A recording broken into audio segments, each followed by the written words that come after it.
Pin দিয়ে ফুটো করে দিলেই ব্যাস।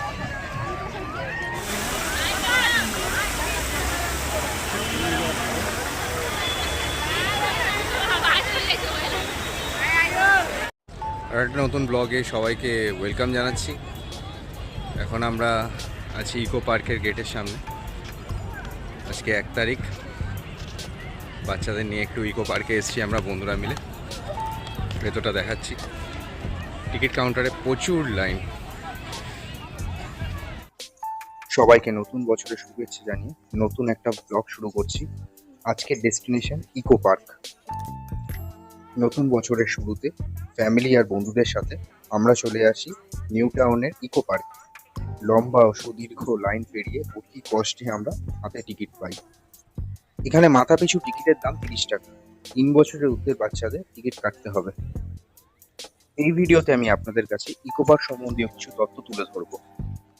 ইকো পার্ক নভেম্বর থেকে মার্চ অবধি 11:30 থেকে 7টা অবধি খোলা থাকে, আর এপ্রিল থেকে অক্টোবর অবধি 2:30 থেকে 8:30 অবধি খোলা থাকে। আর প্রতি সোমবার এটা পুরোপুরি ক্লোজ থাকে। ইকো পার্ক হচ্ছে পশ্চিমবঙ্গ তথা ভারতের সবচেয়ে বৃহৎ পার্ক। এই পার্কটি 2012-তে ওপেন হয় শ্রীমতী মমতা ব্যানার্জির হাত ধরে। প্রায় 480 একর বা 1500 বিঘা জমির ওপর গড়ে উঠেছে এই ইকো পার্ক। এই পার্কে আপনি দেখতে পাবেন বিশ্বের 7ম আশ্চর্যের রেপ্লিকা। এই পার্কে আপনি পেয়ে যাবেন children's garden, playing zone, boat riding এর সুবিধা। এছাড়া রয়েছে সাইকেলিং আর দার্জিলিং এর মতো টয় ট্রেন চড়ার সুবিধা। কাশ্মীরের ডাল লেকের মতো শিকারা রাইডও আপনি এখানে করতে পারেন। এছাড়া রয়েছে প্যাডেল বোটিং। বোটিং এর জন্য আপনাকে এখানে 200 থেকে 300 টাকার টিকিট কাটতে হবে, যার সময় হচ্ছে 30 মিনিট। আর সাইকেলিং এর জন্য আপনাকে এখানে 150 টাকার টিকিট কাটতে হবে। টোটাল আপনাকে 500 টাকা দিতে হবে। ওরা একটা মানি ডিপোজিট হিসেবে রাখবে 350 টাকা। যখন আপনি সাইকেলটা ফেরত দেবেন তখন ওই টাকাটা আপনাকে ওরা রিফান্ড করে দেবে। তবে এই সাইকেলগুলো দুজন মিলে চালাতে পারবে। এখানে প্যাডেল দেওয়া রয়েছে, যে দুজন মিলে অনায়াসে বসে চালানো যেতে পারে।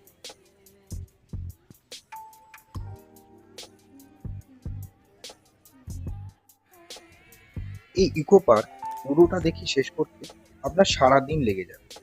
এই পার্কটাকে 3টে পার্টে ভাগ করা হয়েছে। একটা হচ্ছে ecological zone, 2 number theme gardens and open space, 3 number urban recreational space. যারা এখানে বোট রাইডিং করছে তাদেরকে প্রত্যেককেই কিন্তু লাইফ জ্যাকেট পরিয়ে তবেই বোটে তোলা হচ্ছে।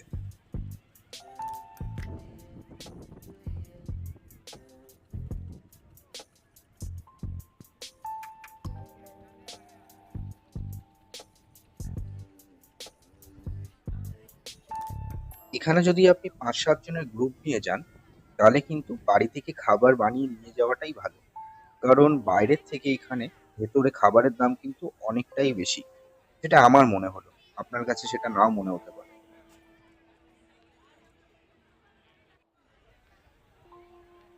এটা হচ্ছে দার্জিলিং এর সেই বিখ্যাত টয় ট্রেন। এখানে এই টয় ট্রেন 1 রাউন্ড ঘোরাতে নর্মাল কোচগুলোতে আপনার ভাড়া পড়বে 150 টাকা, আর এসি কোচগুলোতে আপনার ভাড়া পড়বে প্রায় 250 টাকা মতো। এখানে আপনি প্রচুর রেস্টুরেন্ট পেয়ে যাবেন, যেখানে আপনি প্রায় সমস্ত ধরনের খাবারই পেয়ে যাবেন। Pizza, burger, patties, chow mein, fried rice, জল, কোল্ড ড্রিঙ্কস, প্রায় সবকিছু।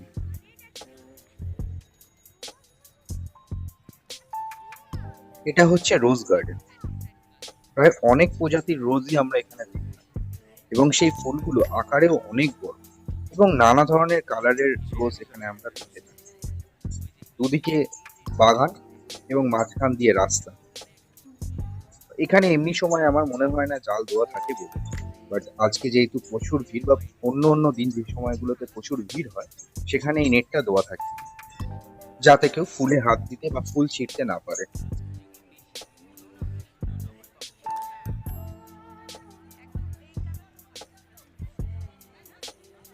এত বড় বড় গোলাপ দেখে মনে উৎসাহ নিয়ে এক মালিককে জিজ্ঞেস করলাম, দাদা কিভাবে নিজের বাড়িতে এত সুন্দর গোলাপ তৈরি করতে পারে।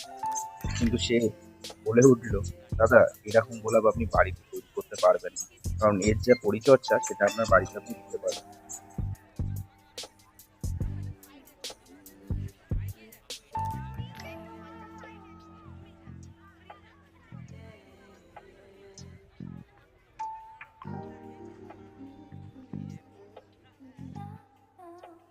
এখন আমরা রয়েছি জোর বাংলোর সামনে, যেটা বিষ্ণুপুরে অবস্থিত।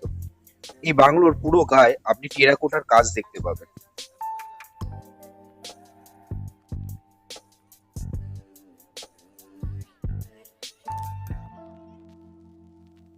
এই সেই বিখ্যাত দার্জিলিং এর টয় ট্রেন। এর জন্য কিন্তু আলাদা করে কোনো লাইন দেওয়া নেই, এটা গাড়ির মতোই চলছে।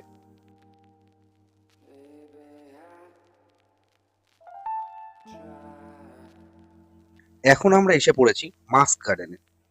এই গার্ডেনটা পুরোটাই বিভিন্ন ধরনের মাস্ক দিয়ে সাজানো, যেটা বাচ্চাদের কাছে খুব আনন্দের একটা জায়গা।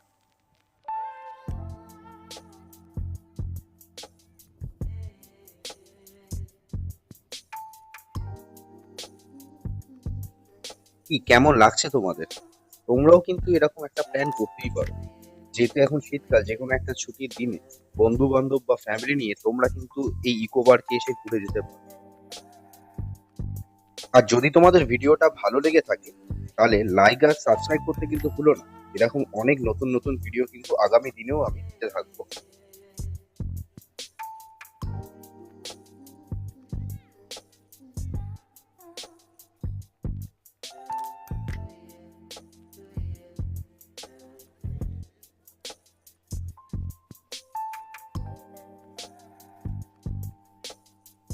এটা হচ্ছে সেই বিখ্যাত হোম স্টেশন, যেটা দার্জিলিং এ অবস্থিত। এখানে একটা টয় ট্রেন দাঁড় করানো আছে। নর্মালি আপনি ওখানে গিয়ে সেলফি নিতে পারেন, বাট উঠে বসলে আপনাকে 10 টাকা দিতে হবে। আর এইটা হচ্ছে ওয়াটার ফাউন্টেন। এখানে অনেকগুলো ওয়াটার ফাউন্টেন রয়েছে, প্লাস এটা একটা সেলফি জোন।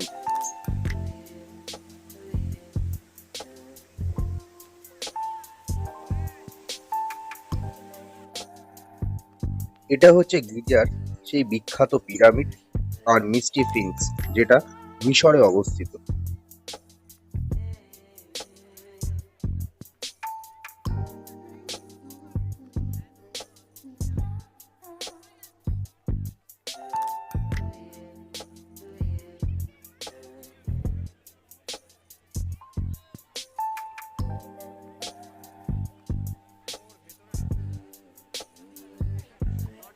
পিরামিডের কিন্তু ভেতরেও ঢোকা যায়।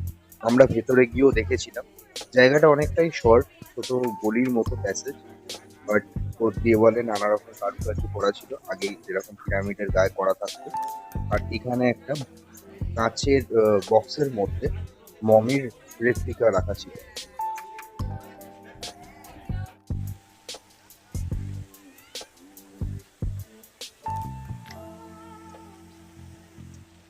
এই হচ্ছে সেই বিখ্যাত রোমান কলোসিয়াম, যেটা রোমে অবস্থিত। আপনি যদি হলিউড মুভি গ্ল্যাডিয়েটর দেখে থাকেন, তাহলে সেখানে কিন্তু এই কলোসিয়াম দেখানো হয়েছে।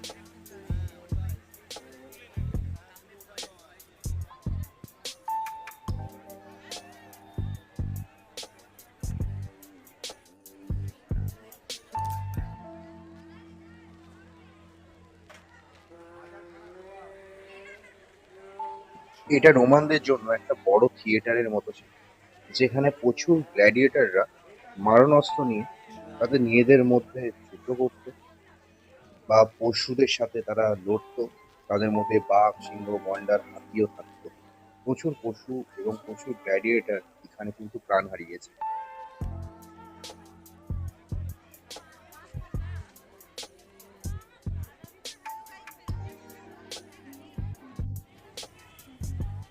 এবারে আমরা হাঁটছি দ্য গ্রেট ওয়াল অফ চায়নার ওপর থেকে। এটা ওরই একটা রেপ্লিকা, বাট এখানে প্রচন্ড ভিড় হয়েছিল, তাই জন্য ভিডিওটা হয়তো ঠিকঠাক মতো নেওয়া হয়নি।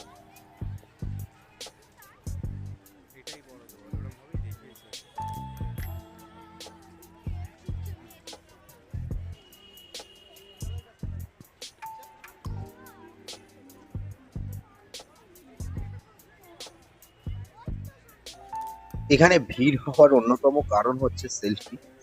কারণ দিনটা 1 তারিখ ছিল, প্রচুর মানুষ এখানে ঘুরতে এসেছিল এবং তাদের কাছে এটা একটা খুব আকর্ষণের জায়গা। তো এখান থেকেই তারা সেলফি নিচ্ছিল, যার জন্য ঠিক মতো হাঁটাও যাচ্ছিল না, এত ভিড় হয়েছিল ভেতরে।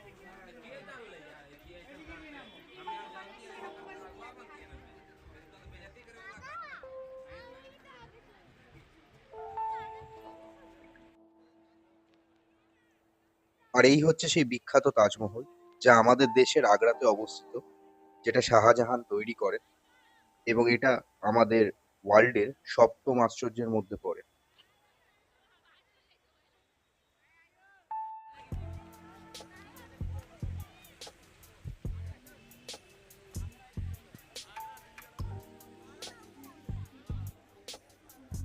এখানেও সেই একই ভিড়, তার একটাই কারণ সেলফি। লোকে এত পরিমাণে সেলফি নিচ্ছিল যে ঠিকমতো ভিডিওটা করা যাচ্ছিল না।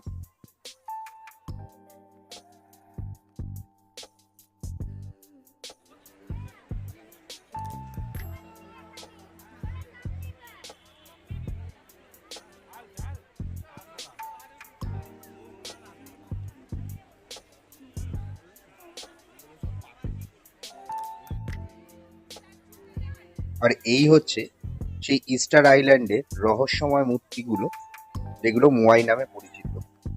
আজও পর্যন্ত গবেষকরা এগুলো নিয়ে কিন্তু গবেষণা চালিয়ে যাচ্ছেন।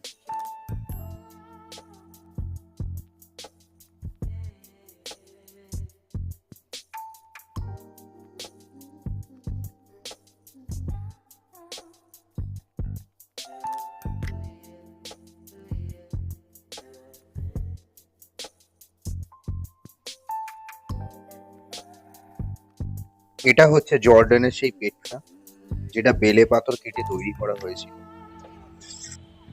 আর সবশেষে রয়েছে ক্রিস দ্য রেডিমার, যেটা ব্রাজিলের রিও শহরে অবস্থিত। তো আজকের ভিডিওটা এই অবধি। নতুন নতুন ভিডিওর আপডেট পেতে হলে তোমরা আমার চ্যানেলটাকে সাবস্ক্রাইব করে নাও। আরো নতুন নতুন ভিডিও নিয়ে তোমাদের সামনে আসবো। তোমাদের হোস্ট শুভ। তো আজকের মতো গুড বাই বন্ধুরা।